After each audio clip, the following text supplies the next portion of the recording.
अगर आपको मैं दो चॉइसेस दूं और मैं कहूं कि एक में आपकी नसीब का, आपकी किस्मत का फैसला करेगी एक लॉटरी, और दूसरी तरफ आपकी किस्मत का फैसला करेगी आपकी एबिलिटीज़ और आपकी स्किल, और आपके हर स्किल का एक स्कोर होगा।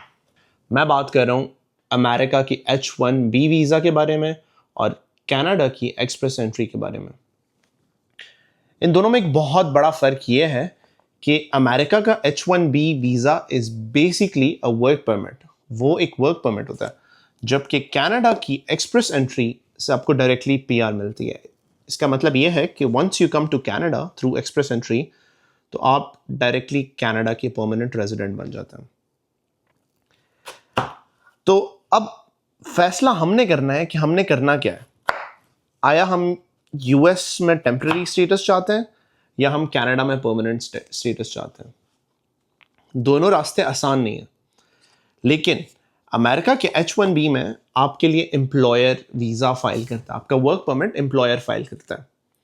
ये हर साल अप्रैल में होता है और इसमें लॉटरी सिस्टम होता है। इसका मतलब है कि अगर आपका H1B फाइल किया गया है, ज़रूरी नहीं है कि आपको H1B मिलेगा, लेकिन जब आप एक्सप्रेस एंट्री के थ्रू अपनी PR अप्लाई करते हैं तो आपका एक CRS स्कोर होता है। अगर आपका CRS स्कोर अच्छा है, आप थ्रेशोल्ड से ऊपर आते हैं, तो कनाडा की गवर्नमेंट आपको PR के लिए इनवाइट भेज देती है और आप अपना एप्लीकेशन प्रोसेस शुरू कर लेते हैं। अब अगर आप दोनों को कंपैरिजन किया जाए तो कंपैरिजन बनता नहीं है, क्योंकि एक वर्क परमिट है और दूसरा आपको परमानेंट रेजिडेंस दे रहा है। बहुत से लोगों का ये सवाल भी होता है कि अगर हम H1B पे आते हैं US, तो हमें क्या ग्रीन कार्ड मिल जाएगा? तो इसका एक सिंपल आंसर है, वो है इतना आसान नहीं है। Takes people 20-25 years to get green card.